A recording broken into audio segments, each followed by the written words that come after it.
Welcome to Moe's! If you've never tried the stacks at Moe's, it's like a roller coaster. Filled with 2 crispy tortillas, you realize something big is approaching. And that moment hits when all-natural chicken is added along with Moe's famous queso, fresh veggies, and all-natural shredded cheese. At which point, it's all folded and grilled crispy, flipping your world upside down. So hurry into Moe's Southwest Grill today for the stacks and enjoy the ride of a lifetime.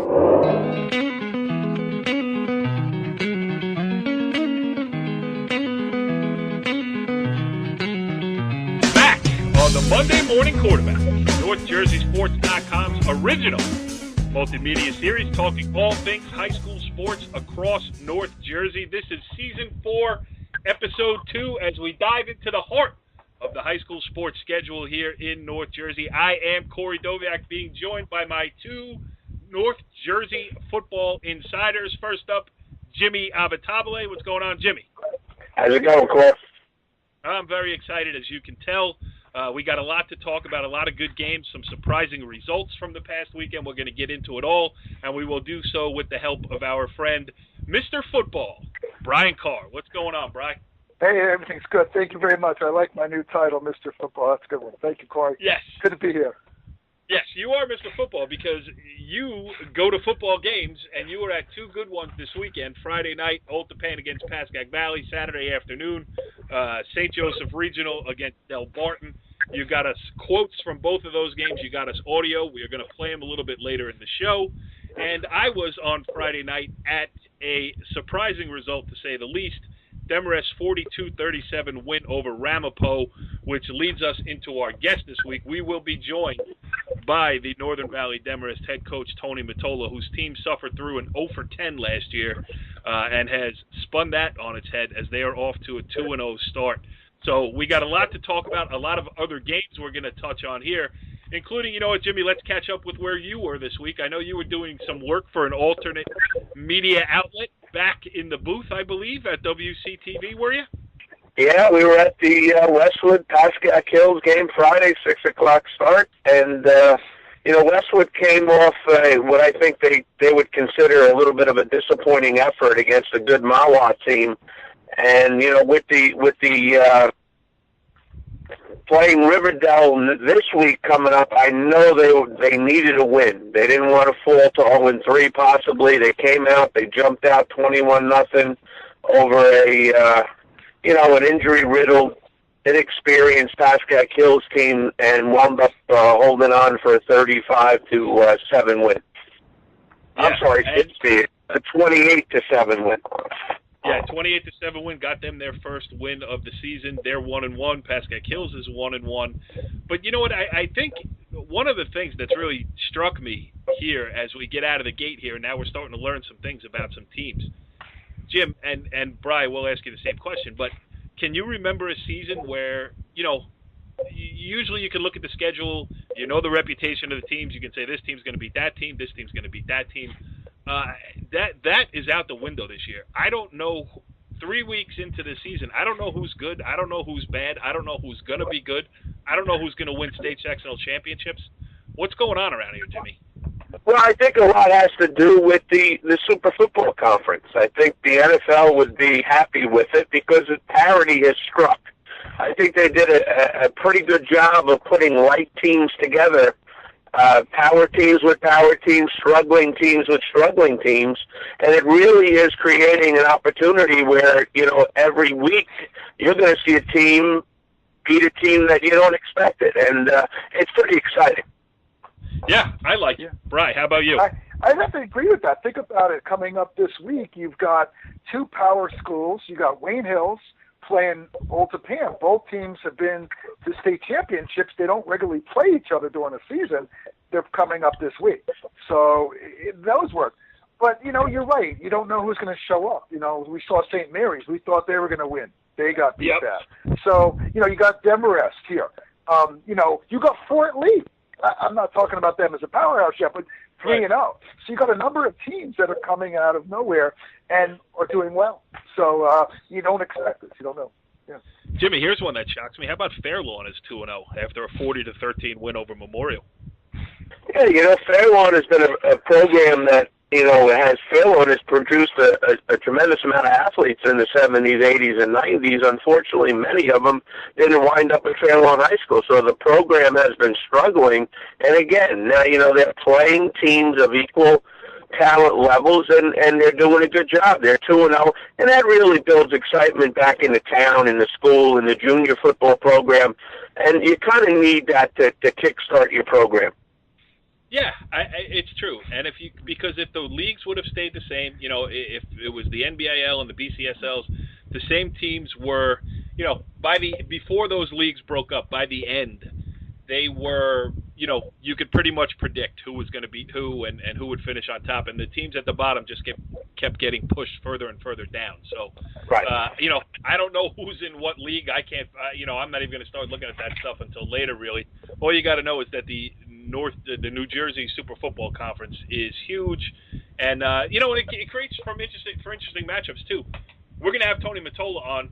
I don't know if we'll have time to get to it. But, their first game of the year was a weird matchup. It was Demarest at Snyder in Caven Point in a 3 o'clock start. I mean, it's making new rivalries. I don't know if that'll turn into a rivalry, but it certainly is shaking things up. And so far at this early stage, I mean, we'll see how it all plays out. And we can't just judge it off of this year, especially. We're going to have to see how it works out going forward. But I think the early indications are that I believe this was a pretty good idea. Yes? Yes. Yes. All right.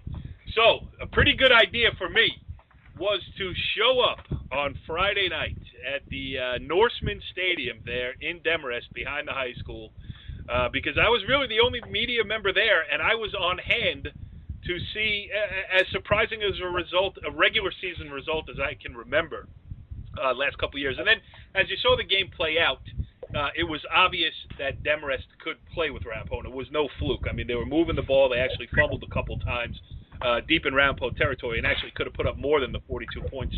And they won 42-37. But, Demarest had not beaten Ramapo since 1992. I was looking back through my archives. I remember covering a great game in the Meadowlands back in 2003. It was a state final back when Demarest had Richie Goulart, and it was a shootout won by Ramapo. So there were a couple of almosts for Demarest, but really haven't beaten Ramapo since 92, and they did it on Friday night. So it's going to be fun to talk about it with our guest this evening. Joining us on the Moe's Southwest Grill Hotline is Northern Valley Demarest head coach Tony Mottola. Coach, thanks for joining us here on the Monday Morning Quarterback. Hey, thanks for having me. It is our pleasure. Now, I have to ask you, too, a lot of attention, and we'll get into all things about this 42-37 victory over the defending state sectional champions. But, just give me what's gone on the last couple of days. Since Friday night happened, I saw you. I was at the game. And now, as we tape this, it's Monday night. I bet it's been a little bit, less quiet than it has been in last year especially. But, in between Friday night and tonight, has it been crazy around the program? I mean, it's been crazy around the program. The kids came into school today, and the school is just excited. The place was kind of hopping around today, and the student body, like I said, is just really excited about what happened Friday night. And they gave us great support, so it was nice that they were all there to support it and see it and be a part of it. And it was something really special that happened Friday night, and we're just kind of taking it in.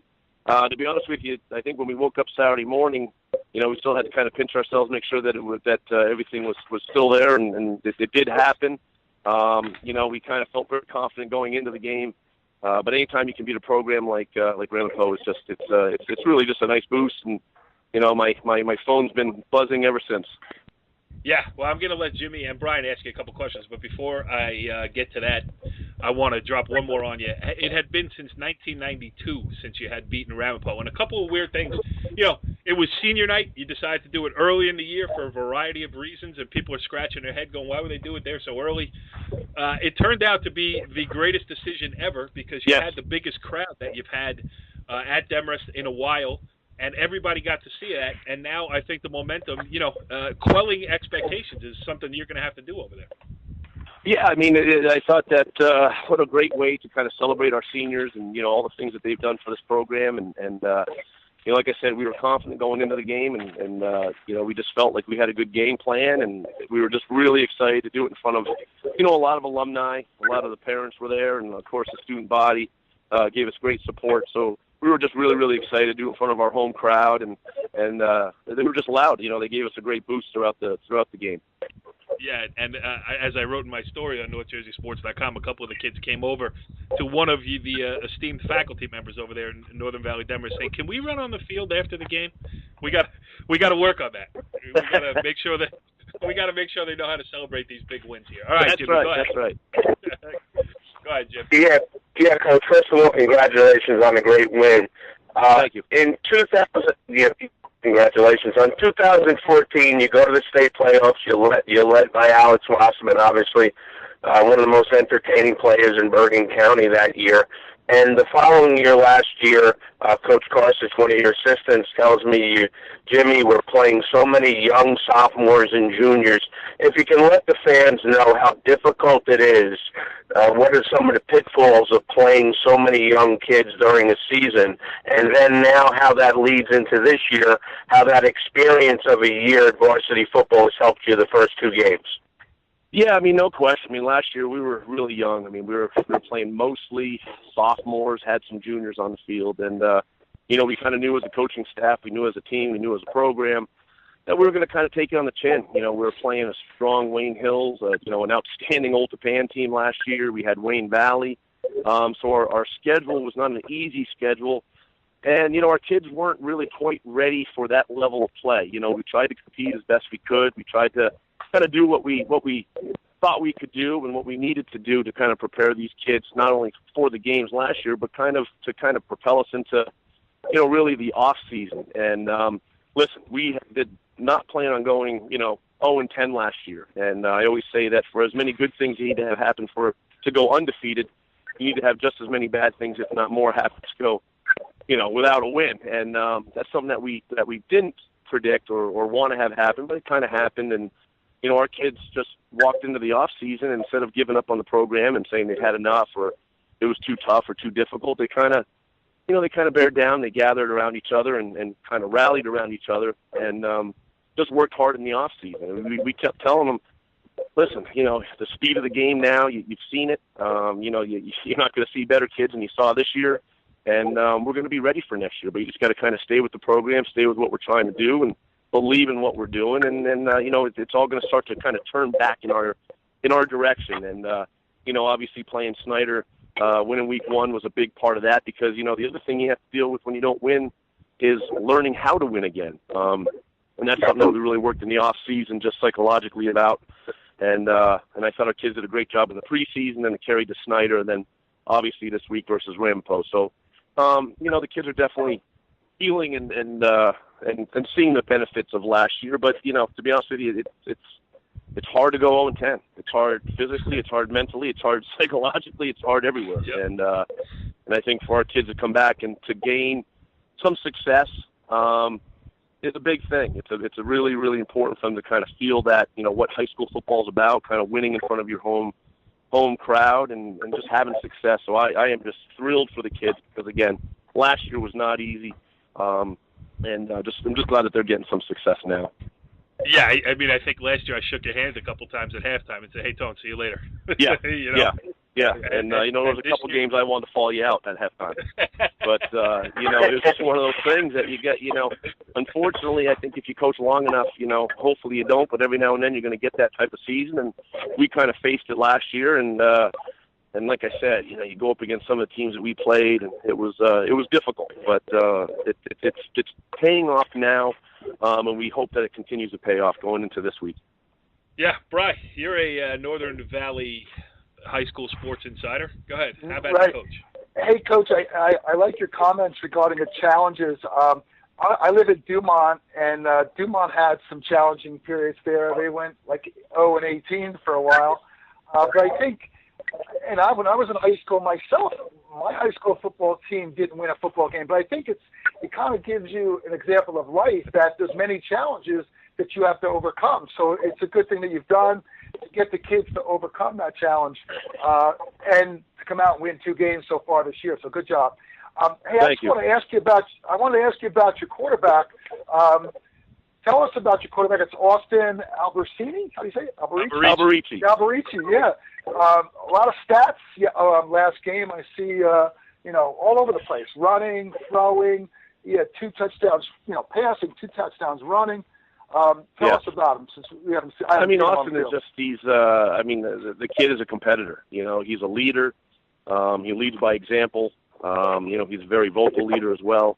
He's a competitor. He's a kid that knows how to compete. And again, he was a kid that last year, he played quarterback for us for about 3/4 of the season. And, the kid took his lumps. And, he came back kind of, I guess, refocused and kind of just didn't want to have that happen again.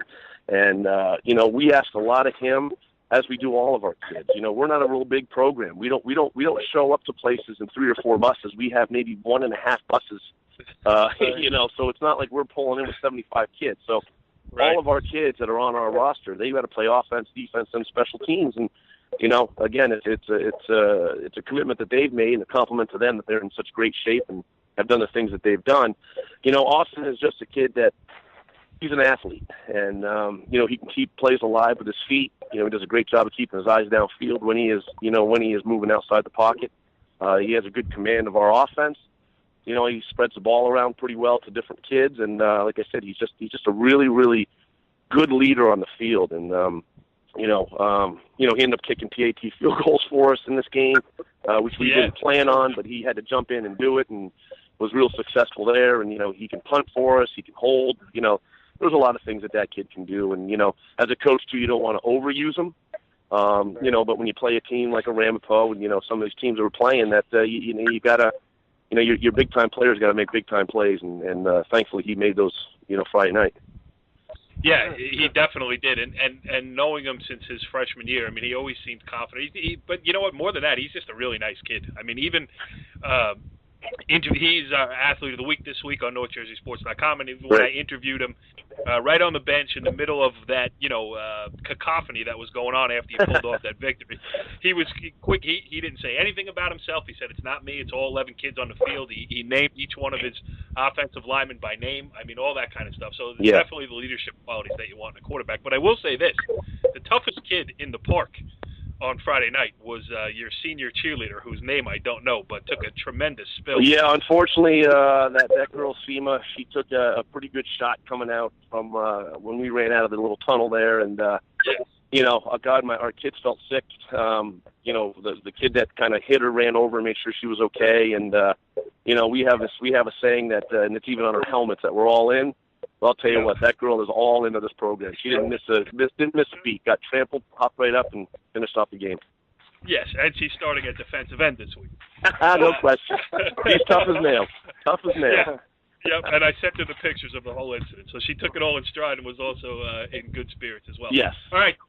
So moving forward now we got some expectations. Now, we were talking about it earlier on the show that this week Don Bosco and DePaul are going to play each other with a combined record of 0-5.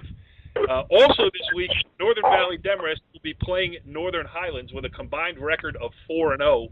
Who would have seen that coming? Yeah. And you know what? Both great stories for both of your programs here, and this is a really big game you got coming up this week. We feel like every game, especially when you come off a season that's 0-10, you know what? We don't take for granted wins. We really try to cherish them and live in the moment. And, we kind of met today and just obviously we got to refocus now. We got to refocus. Northern Highlands is a really, really fantastic team. I think that the new head coach that they got there is just doing an awesome job. You can tell the way that those kids play that they believe. They believe in the scheme that they're doing. They believe in what's going on there. They've got great size. They got good speed. They kind of have a great balance of everything. And, again, listen, it's another opportunity for us. It's going to be another great challenge.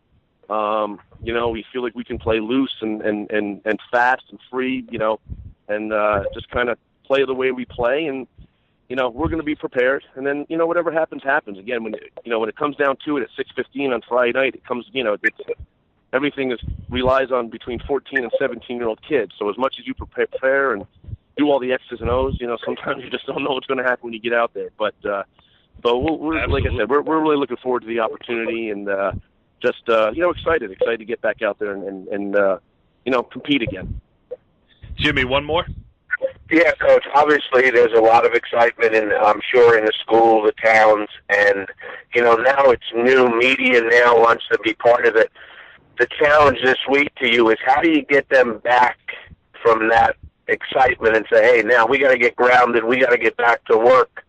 Especially when you're not used to winning, maybe you tend to stay on the win a little bit longer as a kid.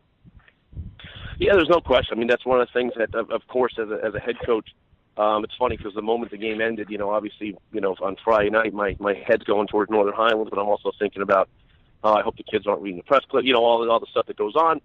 And, right. We kind of talked about it today. And you know what? We'll definitely refocus the kids tomorrow for practice. We'll get them refocused during practice. And I don't really find that to be a problem. I think we have great leadership. I think that these kids are so tired and sick of the way the season was last year and losing. I think that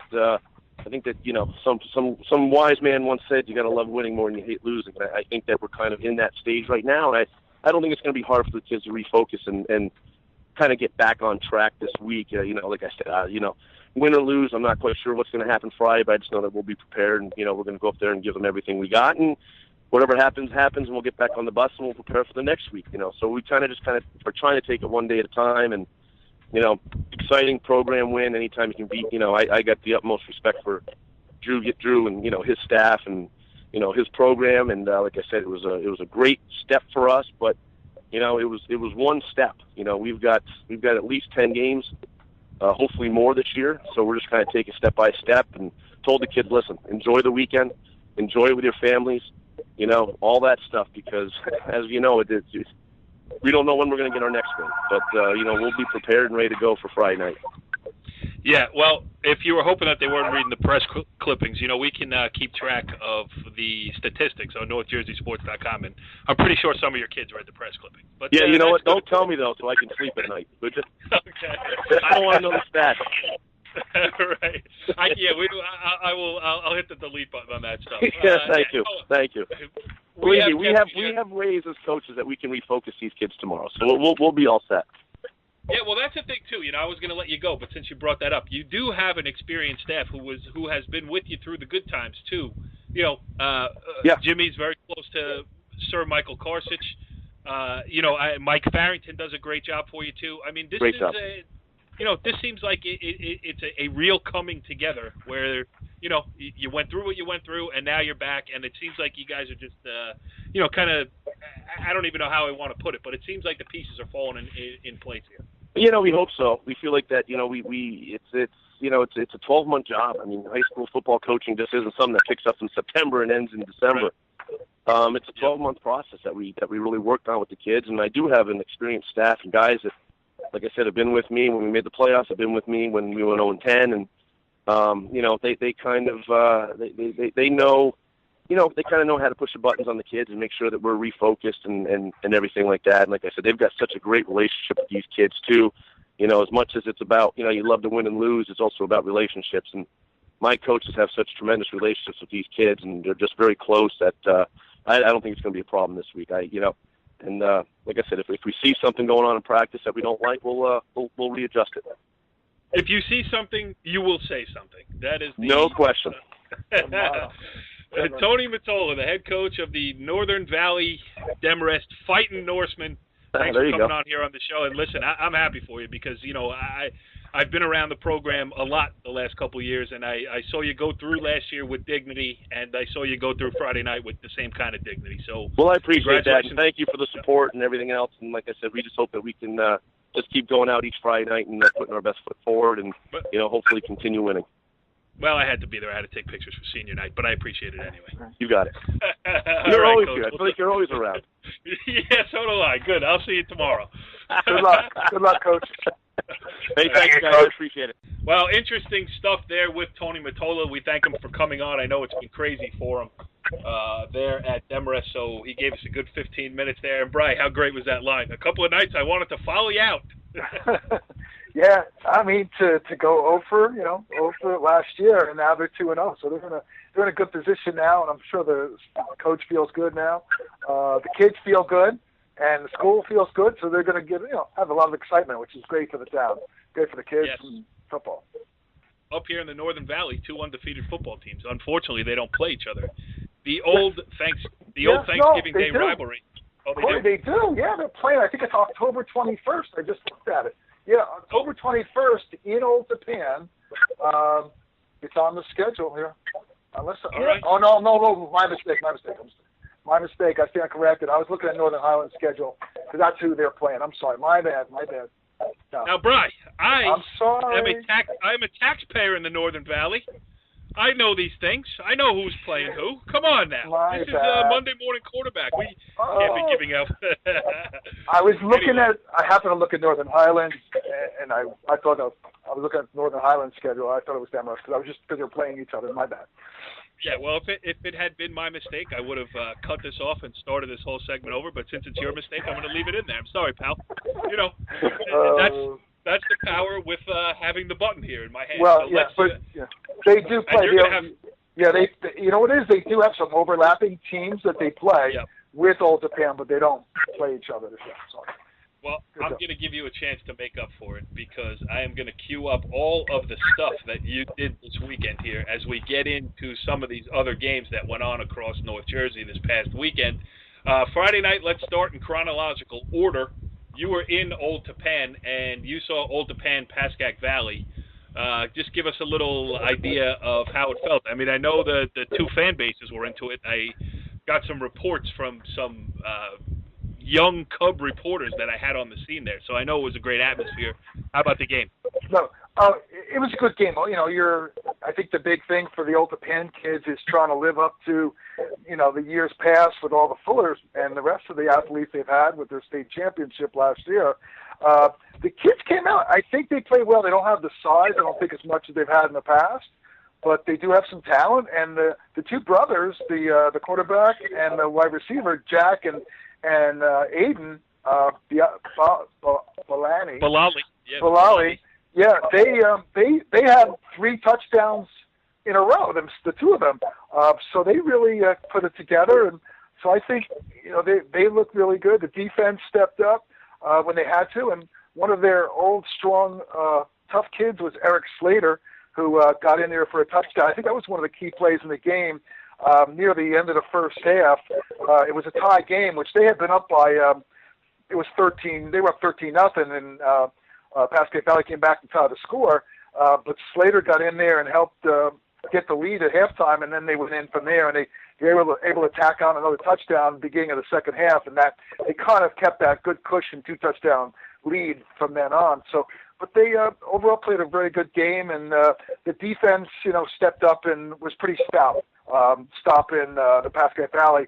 Pascack Valley couldn't pass that well, but ran well. They had some good running. But a good rivalry game. And the kids were used to playing each other. It was a big rivalry there. Yeah, and you caught up with Eric Slater after the game. Here's what he had to say. Brian Carr here with Eric Slater up at Old Tappan High School after a big 33-20 win. Eric Slater, running back, had a big 15-yard TD run in the first quarter. Tell me about it. How do you feel? How'd the game? I feel great. This is obviously our marquee matchup for the year. This is our big rivalry. It's a close game every year. So coming in here and getting a win the past 2 years against this team, it's the best feeling in the world. Right. Going into halftime was a little tight. It's 13 all. What'd you 23? Oh, you have 20. That's right. You scored your TD, right? Yeah. What'd you coach talk about at halftime in the locker room? It wasn't really any adjustments. It was just do your job, do what we've done all week in practice. We're up 13-0. We got away from doing what we were supposed to be doing on defense a little bit. Our Coach Klaus talked to us. He gets us prepared. He knows what we need to do every defensive series, and we just got back to doing what he has told us all week, and we stopped them on their run plays, which is what we needed to do. Good. Next week, another big game, not a big rivalry game, but a big game against Wayne Hills, #1 team ranked right now. What are you thinking about them? What are you looking forward to there? You always want to get that team who's on top, and you want to knock them off. We were #1 last year. We got put a little bit down in the rankings, so we definitely have a chip on our shoulders, and we definitely want to come out and get a win and prove everybody wrong. Right. Good stuff there, Brian. Jimmy, doesn't it remind you of the good old days of our dear friend and former co-host Brandon Gregory? I always used to tell him, get close to the band. Don't you love that? I tell you what, it's a great job by Brian, but I'm starting to wonder what that freshman record is at Old Tappan. Yeah, well, we're going to find that out. And you know what? We will have the freshman coach of Northern Valley Regional Old Tappan High School on at some point this season to talk about it. We definitely will. It's a good job by Old Tappan because of, it not only, obviously, Jordan Fuller is playing at Ohio State University, so when you lose a kid of that caliber, obviously you're going to take a step back. But Old Tappan had 14 seniors on last year's team. If I'm correct, I believe 7 of them are off playing football in college this year. So it was a ton of talent that they lost from that state championship team. And, a kid like Jack Bilali, the quarterback, he's stepping into it. He's a kid who did it the old-fashioned way. He was the quarterback on the freshman team, spent time playing on the JV level. They waited his turn, gets his shot as a senior, and now he's got them off to a 2-0 start. He's going to be a tough kid because he's got some Pal Park blood in him. His dad is a Palisades Park High School graduate. So, he's got some toughness in there. But I think he's done a great job early on this season of just, stepping – no one can replace what they lost to graduation, but you can certainly step up and do your job. He's done a good job of that, and Brian Carr did a good job with this interview with Jack Bilali. Brian Carr here at North Jersey Sports. I'm with Jack Bilali from Old Tappan, quarterback. Tonight, 30-20 victory, 4 TD passes, 3 to his brother, Aiden, right? Yes. Great game. Tell me about it. How you feel? Our O-line played crazy. I could have sat back there all day to throw, and even when they brought the blitz, we have a big guy like number 4 to come up and help me with Who's some number blocks. 4 anyway? Eric Slater. Right. Yeah. And then that was a great pass. The other pass in the last touchdown pass. Little jump pass, Tim Tebow-like. Yeah. We named my dog Tebow. Did you? Okay. Yeah. So did they call it a Tebow pass down there? Or something like not that? really. Something like that, though. It was a great play call by our coaches. It's my first year playing, so the better play calls, it's easier on the offense. Right. There was one play, your brother, you got him. He was wide open over here. Yeah. He had to wait, and he was wide open. It was a good thing he waited for it, caught it, and ran about 40 yards on the catch. He's the fastest kid on the team, so all we have to do is just get him the ball in space, and nobody's going to catch him. Right. How you feeling out there? So it's your first year quarterback. How do you feel? Getting comfortable now after 2 games? Yeah. Our offensive line is making it really easy on us. We're able to run the ball, so every time we throw, we're getting wide open receivers. Yeah, so a good job by Old Tappan there. And where they had the most coming back was on the offensive line. And, Jimmy, that's always a good place to start if you're going to rebuild a little bit. Yeah, it's always easier to fill it around an offensive line. What team we're going to mention later, Don Bosco, most of their troubles is based on an inexperienced line. So, when you can play up front, you always have a shot. Yeah, we'll talk parochials in a minute here. But, Jimmy, let's just finish out on the public school side of it, and then we'll get to that. One that stuck out to me, and we touched on it a little bit with Tony Mottola, is Northern Highlands' 43-17 win over Bergenfield. Highlands now 2-0, and starting to get that feeling. That's why it's so interesting with what's going to, Demarest, Northern Highlands. It's almost a must-watch game this week. Yeah, Northern Highlands coach Migliorino, a Woodridge, Lower Bergen County guy. Always got to cheer for those guys. Was a very, very tough linebacker at Don Bosco. He's came in as an assistant coach at Keene College, and he's really brought a grittiness and a toughness, trying to instill that into that program. Joey Catrona, a kid I coached in the mid-'90s at Paramus Catholic, is running the offense, and they're really doing a nice job. They're excited, and it's going to be one of the better games in Bergen County this weekend, no doubt about it.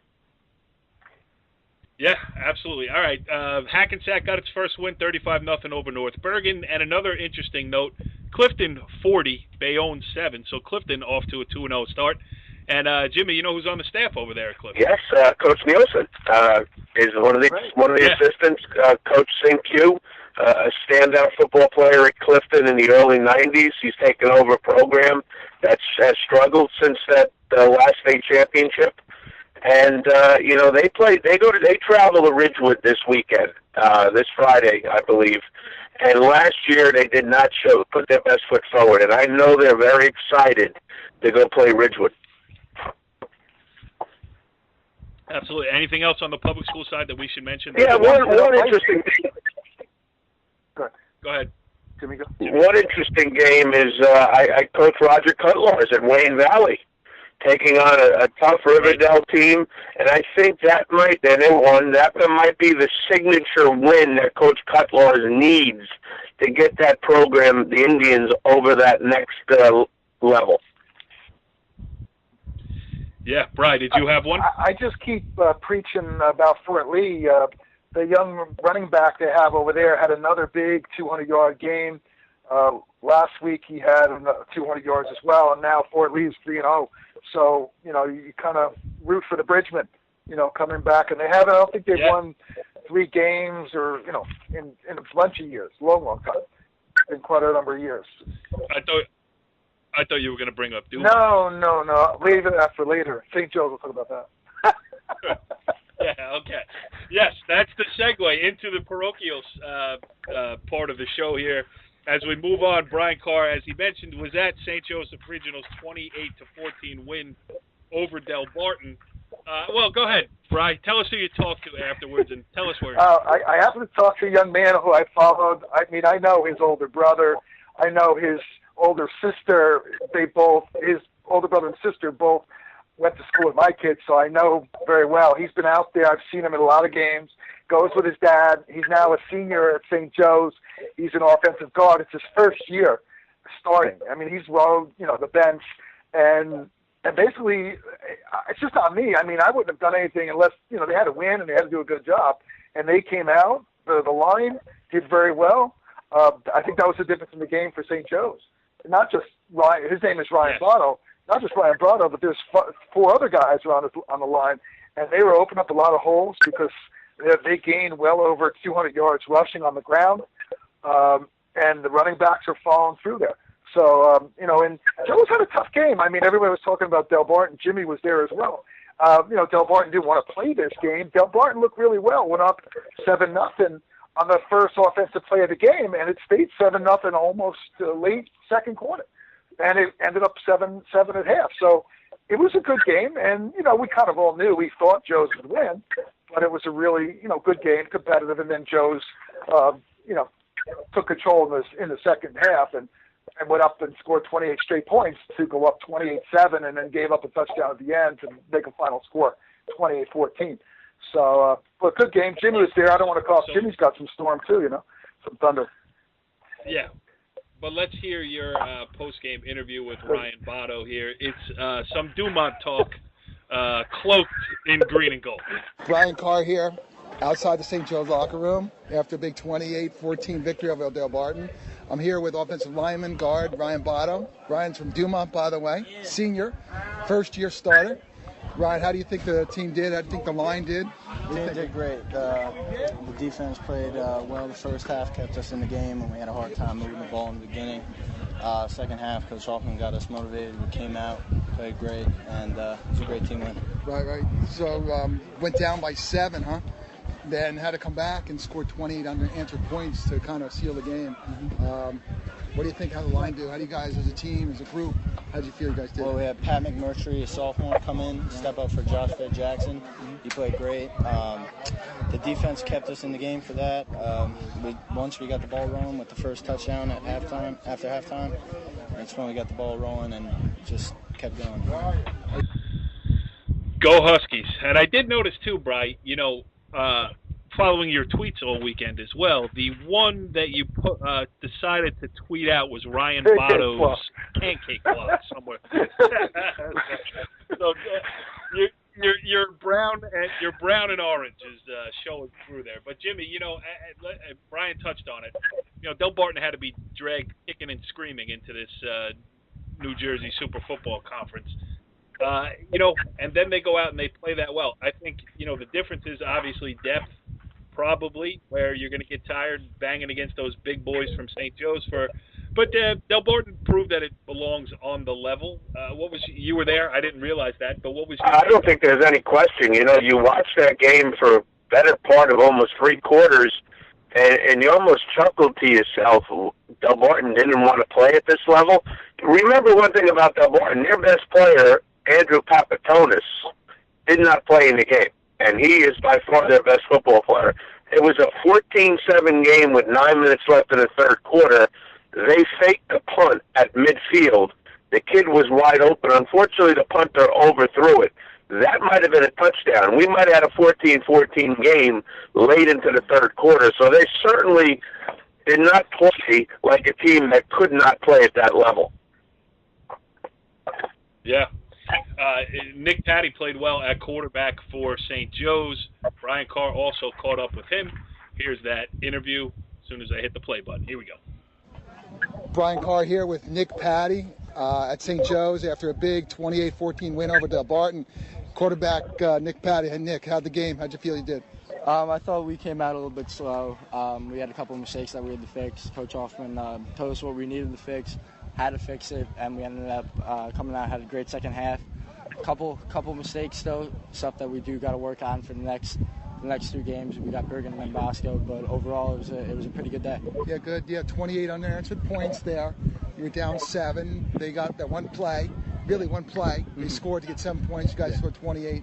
Tell me about the throw. How'd you feel about the throw? Nice, about 42-yard throw, right on target. Yeah, we worked that play all week. We tried to get a nice rub with the bubble. Had the inside linebacker come down to open up the slant, the sluggo, and Yasir ran a great route, and he just got open for me, and I delivered the ball. Right. So, what do you think of the offensive line? They seem to be gelling. I know one kid from Dumont. I'll throw Dumont in there. Ryan Bono from Dumont. Yeah. I don't know if you know Ryan, but how'd the line do? How'd you think? We had a big loss. Josh Jackson went down.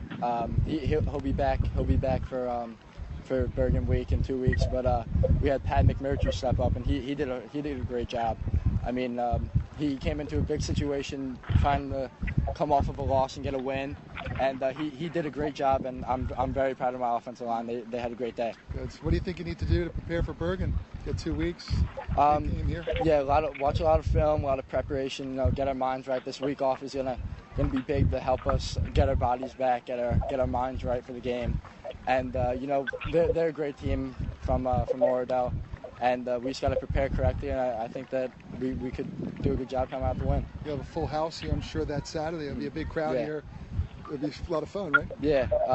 We got a couple of guys that are veterans, so they know how to deal with the pressure, and we got minimal guys that this is their first year, but the guys that it is their first year, they still know how to deal with the pressure, because going down to California, that was a big confidence booster, going out, winning the game, coming back.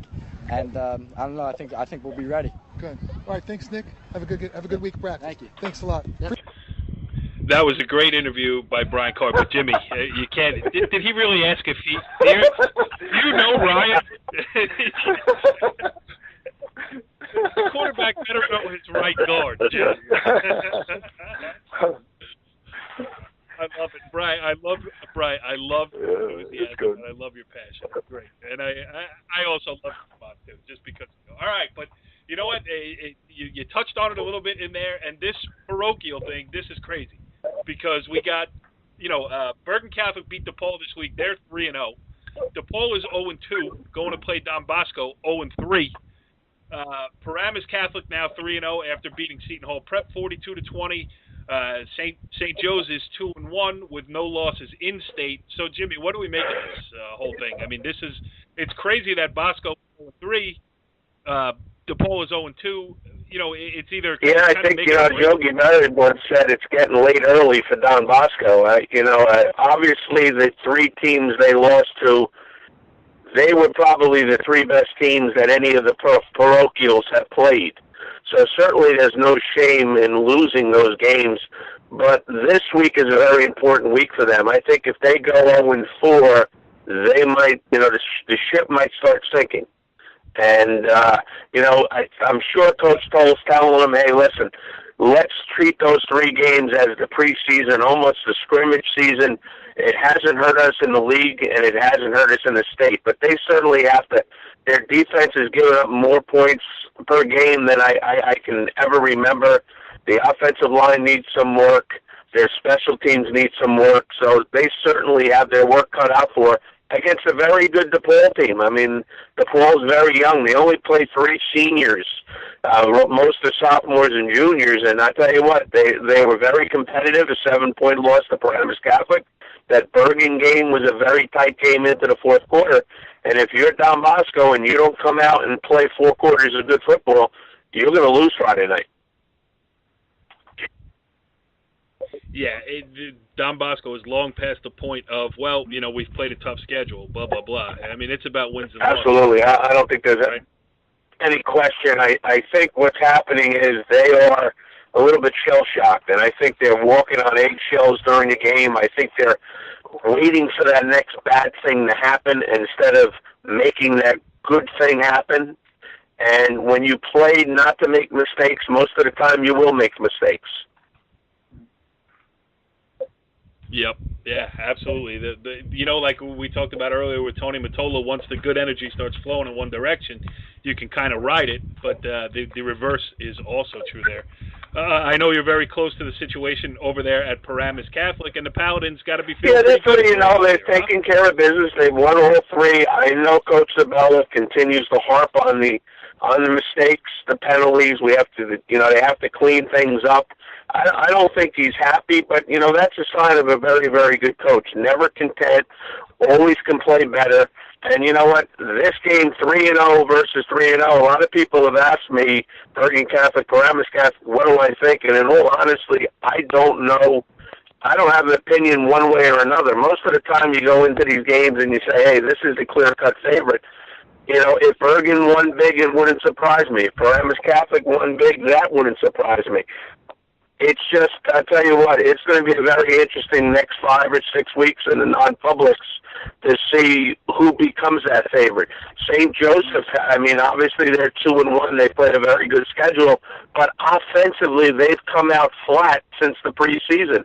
And if you do that against good teams, you're going to find yourself in a hole that you can't come back on. So it's very interesting. Yeah, it really is going to be a lot of fun. Hey, Brian, it sounds like you picked the wrong weekend to go off on a junket for I think this is going to be a good game. That's probably the biggest game so far this year on Saturday over at Bergen. You've got Paramus Catholic will be up at Bergen. I've seen both teams play. I like both teams. I like Dan Sabella. I like PC a lot. I just have a feeling, based on what I've seen with Bergen Catholic, played a really good game against Tampa Catholic. I give them the edge. I think Bergen has the edge playing at home, and it's anybody's game. But I think Bergen has showed that they can survive. Quarterback goes down, the sophomore comes in, sophomore goes out, another guy comes in. So, and then they got a running back out now too. McKenzie is out, and he may be back. So I think Bergen, and then you got Drew Singleton out for Paramus Catholic. That probably hurt them maybe more than Bergen.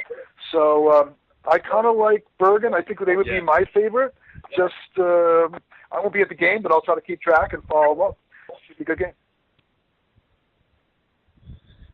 Well, how are you going to follow it? You're the guy. I may have to find a feed if it's on TV or something, internet. I'll have to watch it there, or I'll have to, follow it on Twitter, and I'll have to watch the game whenever I can watch it online somewhere. So yeah, gotta work. Yes. Well, Brian Carr earning his new moniker of Mr. Football, trying to figure out where he can watch high school football games wherever he is in the country. Jimmy Avatable, great job this weekend. Listen, this weekend coming up is going to be a lot of fun as well. We're working on getting a great guest that I think people are going to enjoy hearing from next week. I don't want to jinx it, so I'm not going to say it out loud here, but I will tweet it during the week once we get it confirmed. I will be at games. Richie Bart will be at games. Jimmy Avatable will be at games. So we will report back to you next week here on the Monday Morning Quarterback. Thanks for joining us. Follow the leader.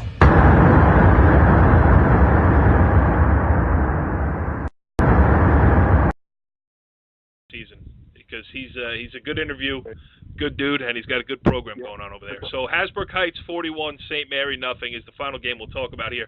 All three of us were there. There was a lot of media in attendance there. People expecting, a lot is expected of Hasbrook Heights this year. They had a good year last year. A lot of guys back. St. Mary, we always figured to be good because they always are down there, but I don't think any of us were prepared for 41-0 at the half. And then it ended 41-0 as Nick Del Calzo called off the Dogs there on the road in Rutherford. Jimmy, impressive by Hasbrook Heights. I think 4 or 5 takeaways in the first half.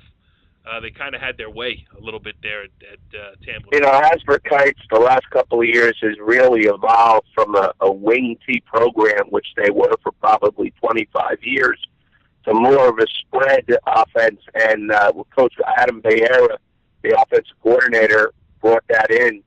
He was also the guy on the sidelines with the hooded sweatshirt in the 90-degree weather. So, you know, he's pretty intense. But, you know, you talk about Hasbrook Heights. It starts with Quattrone. Their quarterback can throw it, can run it, big physical kid.